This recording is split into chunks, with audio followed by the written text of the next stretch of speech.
Halo, assalamualaikum warahmatullahi wabarakatuh. Dimanapun teman-teman semuanya berada, selamat pagi, siang, sore, ataupun malam.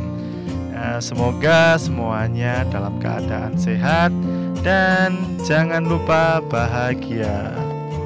Oh ya, jangan lupa juga untuk selalu menjaga jarak jika ternyata si dia sudah dekat dengan sahabat.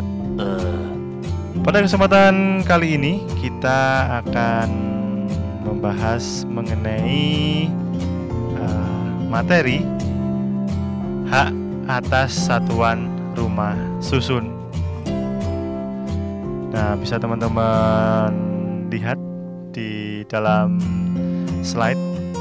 Saya menggambarkan di situ ada rumah yang saling berjajar dan bertingkat-tingkat. Nah, mungkin gambarannya rumah susun adalah seperti itu.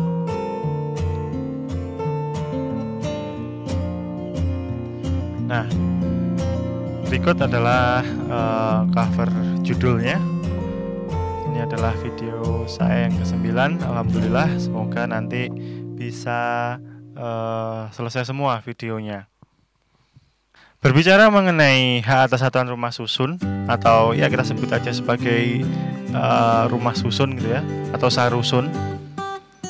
Nah, itu sebenarnya bukan bahasan baru di dalam sistem hukum di Indonesia atau di dalam sistem keagrariaan di Indonesia. Bahkan sebenarnya bahasan mengenai rumah susun itu sudah diatur sebelumnya dengan Undang-Undang Nomor 16 Tahun 1985 tentang rumah susun. Dan sekarang undang-undang tersebut sudah digantikan dengan undang-undang yang baru, yakni Undang-Undang Nomor 20 Tahun 2011 tentang rumah susun. Nah, ini adalah undang-undang yang terbaru. Kita nggak akan membahas PP-nya terlebih dahulu atau peraturan pemerintahnya. Kita akan belajar terkait dengan substansinya terlebih dahulu. Nah, nanti kita akan membandingkan antara Undang-Undang Nomor 20 Tahun 2011 tentang rumah susun dan Undang-Undang Nomor 16 Tahun 1985 tentang rumah susun. Nah, kita lihat dari konsideran menimbangnya, kita lihat apakah sama ataukah berbeda antara undang-undang yang lama dengan undang-undang yang baru. Oke, langsung saja.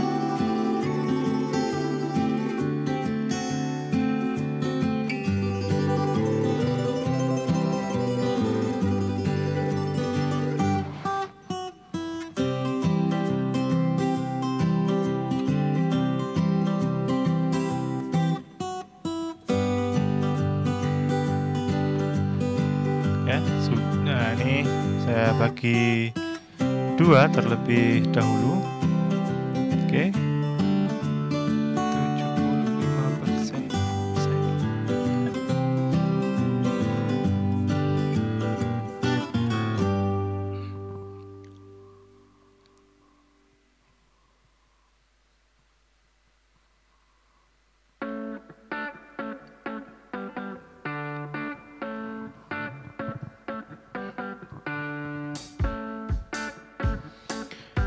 Nah, bisa teman-teman lihat ini di sebelah kiri itu adalah undang-undang yang lama, Undang-Undang Nomor 16 Tahun 1985,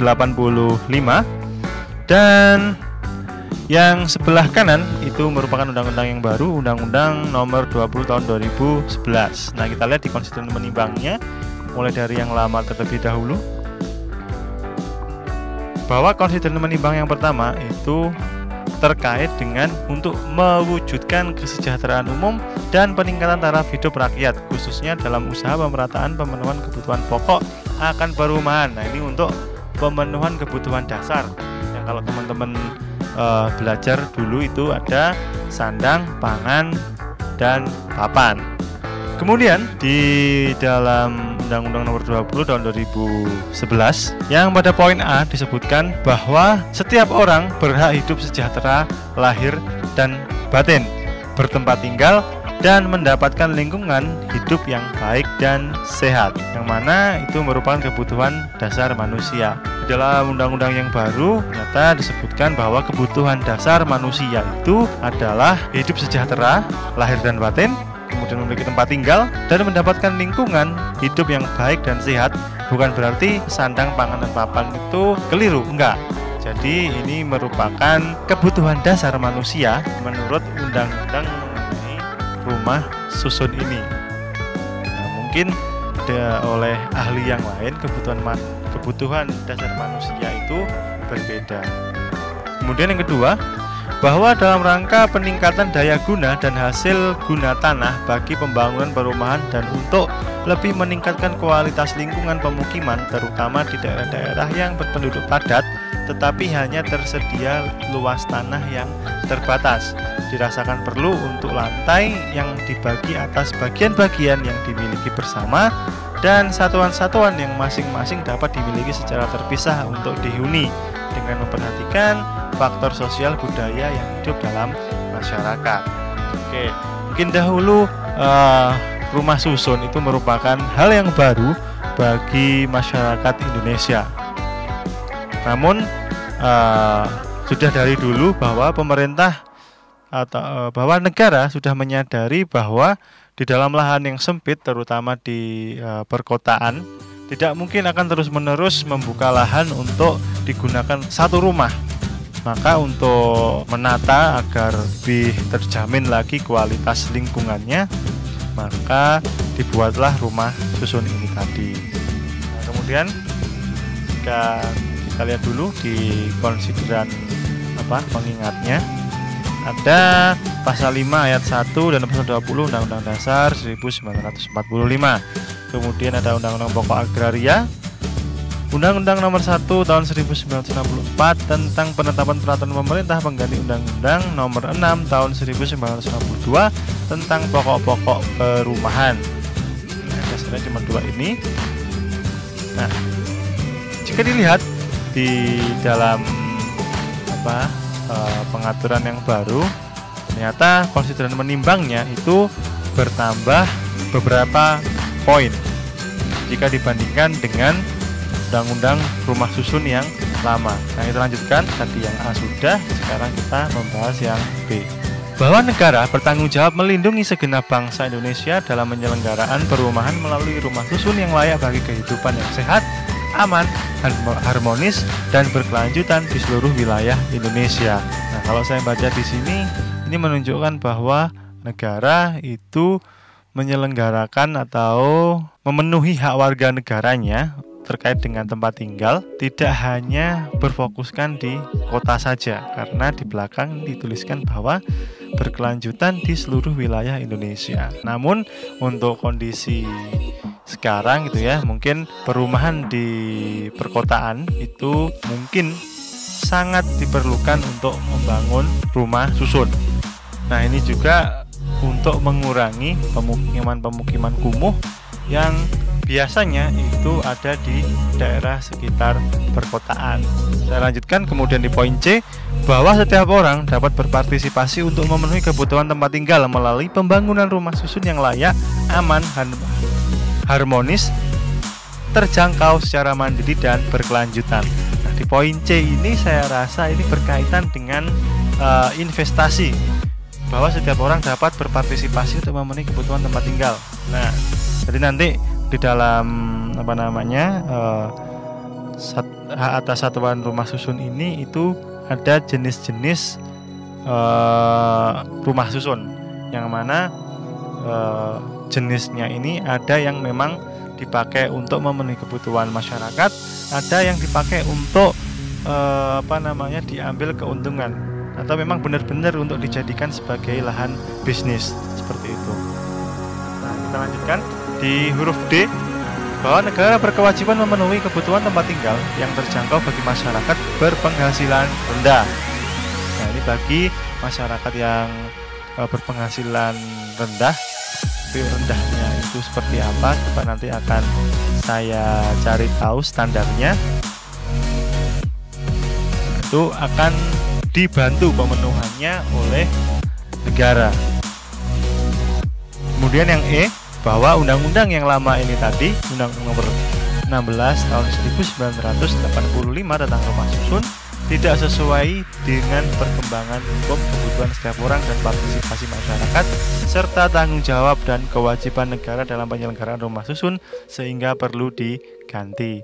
Nah, kemudian di huruf F, ini adalah landasan pertimbangan beberapa poin di atas, maka perlu membentuk undang-undang tentang rumah susun yang baru.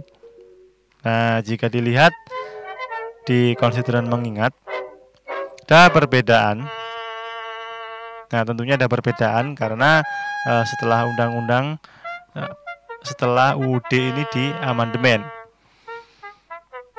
Yang dijadikan landasan adalah pasal 20, pasal 21, dan pasal 28H ayat 1, ayat 2, dan ayat 4 Undang-Undang Dasar Negara Republik Indonesia tahun 1945. Dan yang kedua adalah Undang-Undang Nomor 1 tahun 2011 tentang perumahan dan kawasan permukiman. Nah, jadi sekarang semuanya sudah diatur. Di dalam konsideran mengingat itu ada pasal 20, pasal 21, dan pasal 28H ayat 1, ayat 2, dan ayat 4. Nah, sebenarnya ayat 20 dan ayat 21 itu tidak perlu ditulis karena itu sudah merupakan kewajiban atau ya bisa dibilang tugas dasarnya lembaga legislatif untuk membentuk peraturan perundang-undangan. Jadi kalau menurut saya tidak perlu disebutkan pasal 20 dan pasal 21. Nah, cukup disebutkan pasal mengingatnya, itu menurut saya ya. Di konsideran mengingatnya yaitu di pasal 28H ayat 1, ayat 2, dan ayat 4. Mari kita lihat bersama-sama.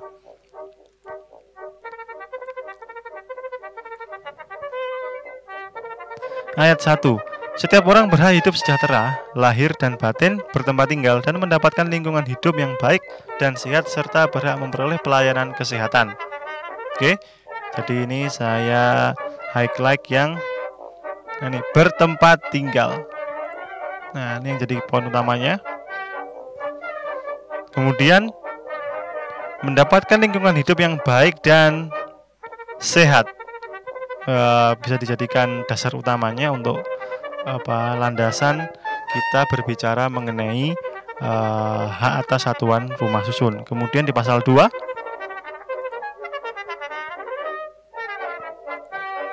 setiap orang berhak mendapat kemudahan dan perlakuan khusus untuk memperoleh kesempatan dan kemanfaatan yang sama guna mencapai persamaan dan keadilan. Nah, ini setiap orang itu berhak mendapatkan kemudahan dan perlakuan khusus untuk memperoleh kesempatan dan manfaat yang sama guna mencapai. Nah, ini adalah merupakan wujud asas kesamaan untuk memperoleh fasilitas-fasilitas dari negara tanpa membedakan dan tidak melihat apakah mereka itu berasal dari kota atau dari luar perkotaan. Kemudian di ayat 4-nya, setiap orang berhak mempunyai hak milik pribadi dan hak milik tersebut tidak boleh diambil secara sewenang-wenang oleh siapapun. Ini sesuai dengan pasal 28H ayat 4. Setiap orang itu kepemilikan pribadinya itu sebenarnya dijamin oleh konstitusi. Nah, namun yang menjadi dilematis kita itu adalah jika nanti kepemilikan pribadi diambil oleh negara untuk kepentingan umum. Nah, nanti akan kita bahas di sesi tersendiri atau di dalam video tersendiri. Nah, itu tadi merupakan konsideran menimbang dan konsideran mengingatnya dari Undang-Undang Nomor 20 Tahun 2011 mengenai rumah susun. Penjelasan lebih lanjut biar teman-teman memahami, silahkan baca sendiri di bagian penjelasan, bagian ketentuan umum, itu silahkan dibaca terlebih dahulu sebelum membahas lebih lanjut. Baik, saya lanjutkan kembali pembahasannya. Kita masuk pada bagian pengertian.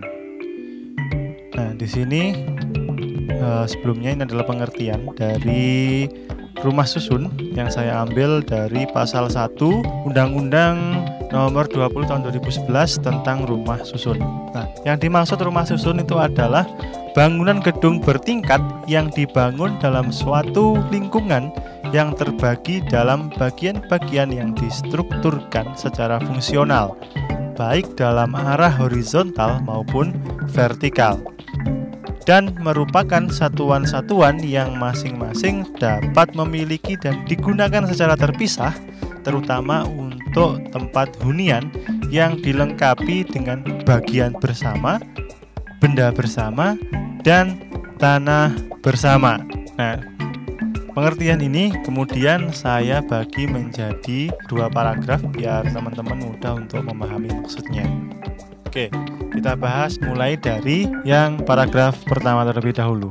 Yang dimaksud rumah susun adalah bangunan gedung bertingkat. Tentu ya, kalau kita ngomongin rumah susun maupun apartemen itu pasti dibangun di dalam gedung bertingkat. Nah, kalau bukan di gedung bertingkat namanya jadi perumahan. Yang dibangun dalam suatu lingkungan yang terbagi dalam bagian-bagian yang distrukturkan secara fungsional. Nanti bagian-bagiannya itu sudah dibagi-bagi gitu ya di dalam struktur teknisnya, baik dalam arah horizontal maupun vertikal. Nah, mungkin untuk horizontal ini itu adalah lingkungan sekitar rumah susun yang digunakan untuk kegiatan bersama-sama. Mungkin di situ ada taman atau kemudian ada lapangan bermain untuk anak atau kemudian untuk olahraga dan lain sebagainya. Nah, kemudian untuk struktur vertikalnya itu adalah satuan-satuan rumah yang ada di rumah susun itu tadi. Kemudian dilanjutkan di paragraf kedua. Nah, itu sudah saya highlight yang penting. Merupakan satuan-satuan yang masing-masing dapat dimiliki dan digunakan secara terpisah. Nah, ini yang dimaksud adalah rumahnya. Jadi ini adalah satuan-satuan rumah yang digunakan oleh masing-masing keluarga, terutama untuk tempat hunian yang dilengkapi dengan bagian bersama, benda bersama, dan tanah bersama. Nah, pengertian bagian bersama itu bisa dilihat di dalam pasal 1 angka 5 Undang-Undang Nomor 20 Tahun 2011 tentang Rumah Susun. Di situ dijelaskan bahwa bagian bersama adalah bagian rumah susun yang dimiliki secara tidak terpisah untuk pemakaian bersama dalam kesatuan fungsi dengan satuan-satuan rumah susun. Nah, ini bagian bersama ini ada yang merupakan keseluruhan ya yang tidak dapat dimiliki secara personal. Ini untuk kepemilikan bersama-sama. Kemudian benda bersama. Nah, ini bisa ditemukan pada angka 6. Benda bersama adalah benda yang bukan merupakan bagian rumah susun, melainkan bagian yang dimiliki secara tidak terpisah untuk pemakaian bersama. Oke, kita pahami bersama-sama. Benda yang bukan merupakan bagian rumah susun, benda apapun yang bukan fisik daripada rumah susun itu, melainkan bagian yang dimiliki bersama secara tidak terpisah untuk pemakaian bersama. Nah, contohnya taman bermain atau lapangan atau tempat untuk berkumpul penghuni rumah susun. Kemudian tanah bersama. Nah, tanah bersama itu merupakan sebidang tanah hak atau tanah sewa untuk bangunan yang digunakan atas dasar hak bersama secara tidak terpisah yang di atasnya berdiri rumah susun dan ditetapkan batasnya dalam persyaratan izin mendirikan bangunan. Nah, tanah bersama ini adalah tanah yang digunakan untuk membangun rumah susun itu tadi. Jadi bukan rumah per rumah, bukan, tapi ini keseluruhan daripada bangunan plus benda-benda, misalkan ada tanah yang digunakan untuk lapangan itu tadi. Nah, yang digunakan secara bersama-sama itu termasuk dalam lingkup tanah bersama. Nah, Sekarang pertanyaannya teman-teman, apakah bisa seorang penghuni ini menjual tanah yang digunakan untuk membangun rumah susun? Silahkan tulis jawaban teman-teman di kolom komentar dan nanti akan kita diskusikan bersama-sama. Jangan lupa menuliskan nama lengkap, kelas, dan nomor absen. Kita lanjutkan ke slide selanjutnya yang membahas mengenai jenis-jenis rumah susun. Ya, rumah susun di dalam Undang-Undang Nomor 20 tahun 2011 itu terbagi ke dalam 4 kategori. Yang pertama adalah rumah susun umum, rumah susun khusus, rumah susun negara, dan rumah susun komersial. Yang pertama adalah rumah susun umum. Rumah susun umum ini merupakan rumah susun yang diselenggarakan untuk memenuhi kebutuhan rumah bagi masyarakat berpenghasilan rendah. Jadi memang rumah susun ini diperuntukkan untuk masyarakat yang berpenghasilan rendah. Nanti di bawah akan saya jelaskan berpenghasilan rendah itu standarnya seperti apa. Lanjut, rumah susun khusus. Rumah susun khusus itu adalah rumah susun yang diselenggarakan untuk memenuhi kebutuhan khusus. Pengertian mengenai rumah susun khusus itu tidak dijelaskan lebih lanjut, baik itu di dalam penjelasan maupun di dalam undang-undang. Nah, jika ditafsirkan lebih lanjut gitu ya, ditafsir bebaskan, maka kemungkinan rumah susun khusus ini untuk memenuhi kebutuhan dalam kondisi-kondisi tertentu. Misalkan dalam pandemi misalkan dijadikan untuk rumah karantina. Nah, itu bisa. Nah, saya lanjutkan dulu. Jenis rumah susun negara. Rumah susun negara merupakan rumah susun yang dimiliki negara dan berfungsi sebagai tempat tinggal atau hunian, sarana pembinaan keluarga, serta penunjang pelaksana tugas pejabat dan atau pegawai negeri. Kemudian jenis rumah susun yang komersial. Jenis rumah susun ini itu adalah rumah susun yang diselenggarakan untuk mendapatkan keuntungan yang memang digunakan untuk berbisnis. Nah, itu merupakan jenis-jenis rumah susun. Asas penyelenggaraan rumah susun bisa teman-teman baca sendiri di dalam pasal 2. Itu ada A sampai huruf M, itu disebutkan semua. Ada 13 asas yang bisa dipelajari. Nah, kemudian tujuan silahkan dibaca sendiri di dalam pasal 3 Undang-Undang Nomor 20 tahun 2011 tentang rumah susun.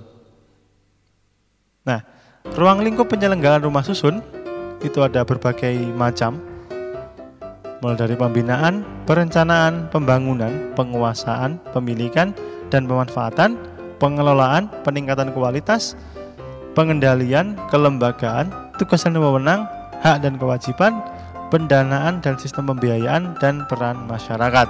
Nah, itu ada bahasan tersendiri, nanti akan saya buatkan video tersendiri. Nah, yang penting ini dulu aja terkait dengan tanah-tanah yang digunakan untuk membangun rumah susun. Nah, asal tanah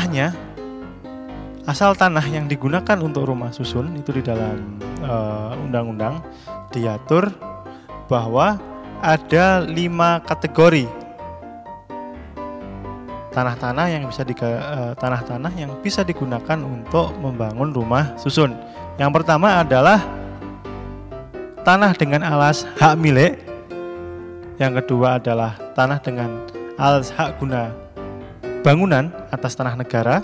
Kemudian hak guna bangunan atas tanah hak pengelolaan. Kemudian hak pakai atas tanah negara. Dan terakhir adalah hak pakai atas hak pengelolaan. Nah, ada ketentuan khusus di luar 5 hal itu tadi. Yang pertama adalah rumah susun itu bisa dibangun di atas tanah yang bisa digambarkan sebagai tanah-tanah milik BUMN atau BUMD. Nah, itu bisa di atasnya dibangun rumah susun. Nah, kemudian kriteria khusus yang kedua itu adalah pendayagunaan tanah wakaf. Tanah wakaf itu di atasnya bisa digunakan atau bisa dibangun rumah susun dengan syarat-syarat tertentu. Nah, kalau kita lihat tadi ada 4 jenis rumah susun, maka yang diperbolehkan untuk tanah wakaf yang dibangun rumah susun itu hanyalah untuk yang jenis rumah susun umum. Nah, tentu ini tidak akan terlepas dari aturan syariah dan aturan hukum positif di negara Republik Indonesia. Sekarang kita masuk pada unsur subjek hukum yang terlibat dalam rumah susun. Nah, di dalam slide ini saya menyebutkan ada 6 stakeholder yang terlibat dalam rumah susun. Yang pertama adalah pelaku pembangunan rumah susun, masyarakat berpenghasilan rendah, pemilik, penghuni, pengelola, dan terakhir perhimpunan pemilik dan penghuni satuan rumah susun atau sarusun. Nah, kita mulai dari pelaku pembangunan rumah susun.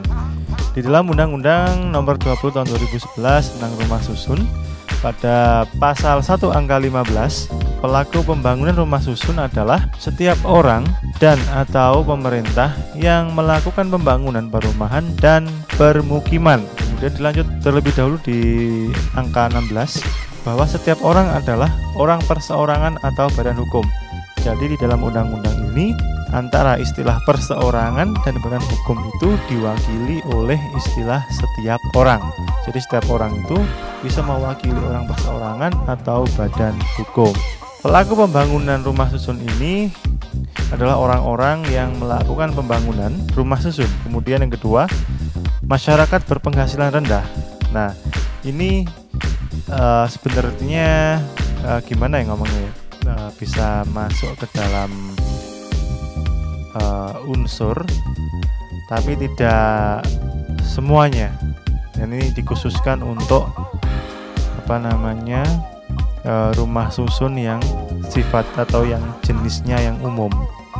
Di masyarakat yang berpenghasilan rendah itu menurut pasal 1 angka 14 disebutkan bahwa masyarakat yang mempunyai keterbatasan daya beli sehingga perlu mendapat dukungan pemerintah untuk memperoleh satuan rumah susun umum.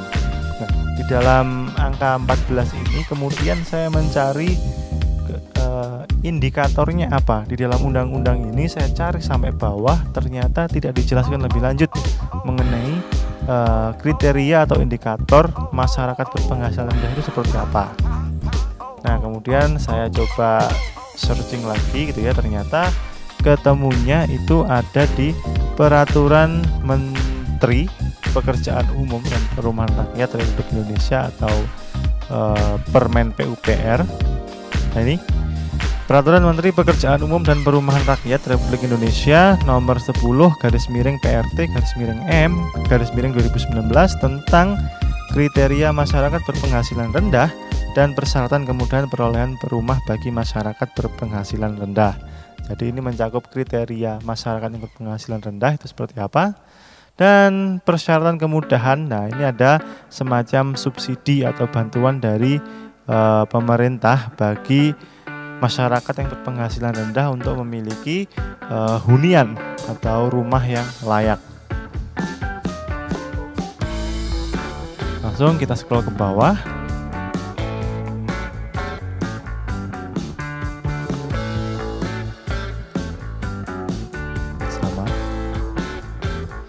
Nah, oke. Di pasal 3 itu ruang lingkup peraturan menteri ini meliputi A. kriteria MBR dan B. persyaratan kemudahan perolehan rumah bagi MBR.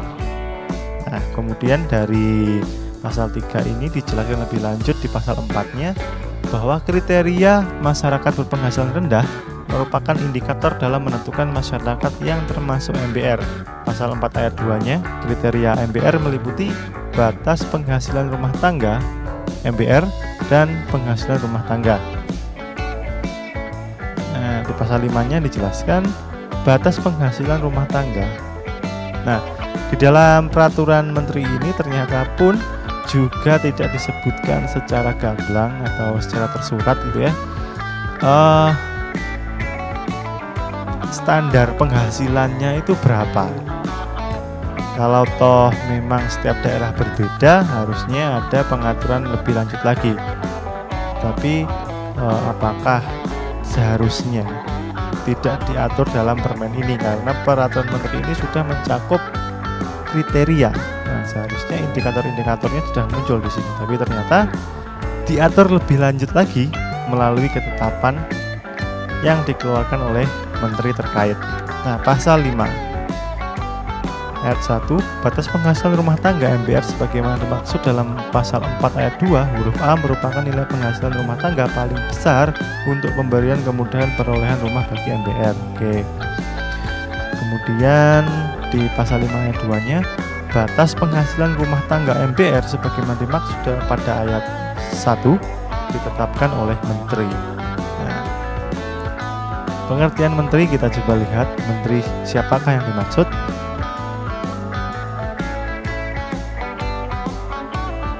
Menteri adalah menteri yang menyelenggarakan urusan pemerintahan di bidang perumahan dan kawasan permukiman. Jadi ini termasuk di Kementerian PUPR. Nah, nanti akan saya carikan ketetapan menterinya, karena di ayat 3-nya ini disebutkan bahwa batas penghasilan rumah tangga MBR sebagaimana dimaksud pada ayat 1 berlaku sesuai dengan lokasi perolehan rumah. Jadi kemungkinan di setiap daerah ini akan berbeda-beda. Nah, sampai sini dulu. Nanti untuk lebih lanjutnya akan saya jadikan video tersendiri saja biar tak terlalu panjang. Oke, kita lanjut dulu. Kemudian unsur yang ketiga itu adalah pemilik. Yang disebut pemilik adalah setiap orang yang memiliki satuan rumah susun. Nah, jadi ini adalah orang-orang yang memiliki satuan rumah susun yang ada di bangunan rumah susun. Jadi nanti tolong dibedakan dengan penghuni. Penghuni itu belum tentu dia pemilik. Nah, tapi pemilik bisa jadi juga dia penghuni. Nah, jangan bingung ya. Nah, kemudian kalau pengertian penghuni itu adalah orang yang menempati satuan rumah susun baik sebagai pemilik maupun bukan pemilik. Nah, bisa jadi penghuni ini hanya sekedar istilahnya apa ya, ngontrak, ngekos ataupun menyewa satuan rumah susun yang ada di bangunan rumah susun tersebut. Kemudian yang kelima itu juga terdapat pengelola. Nah, siapakah pengelola? Pengelola adalah suatu badan hukum yang bertugas untuk mengelola satuan rumah susun. Di bawahnya ada perhimpunan pemilik dan penghuni satuan rumah susun. Itu disebutkan bahwa badan hukum, jadi ini perhimpunannya bentuknya adalah badan hukum yang beranggotakan para pemilik atau penghuni satuan rumah susun. Pengelola dan perhimpunan pemilik atau penghuni satuan ini berbeda. Kalau pengelola ini mungkin lebih kepada pengelolaan fisiknya atau bagian teknis dari rumah susun tersebut. Kalau perhimpunan pemilik dan penghuni sarusun itu adalah semacam paguyuban. Nah, tapi ini berbentuk badan hukum yang akan memfasilitasi setiap pemilik dan atau penghuni satuan rumah susun.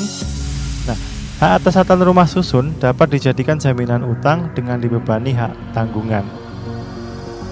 Nah, ini nanti mungkin juga bisa dibebani dengan jaminan fidusia. Oke. Nah, sampai sini dulu terkait dengan dasar-dasar hak atas satuan rumah susun. Nah, nanti untuk lebih lanjutnya akan saya jadikan video tersendiri, dan maaf ini videonya hanya menampilkan slide dan suara saya saja karena berbatas dengan waktu gitu ya, agar lebih efektif dan lebih efisien saja. Oke, terima kasih banyak. Wassalamualaikum warahmatullahi wabarakatuh.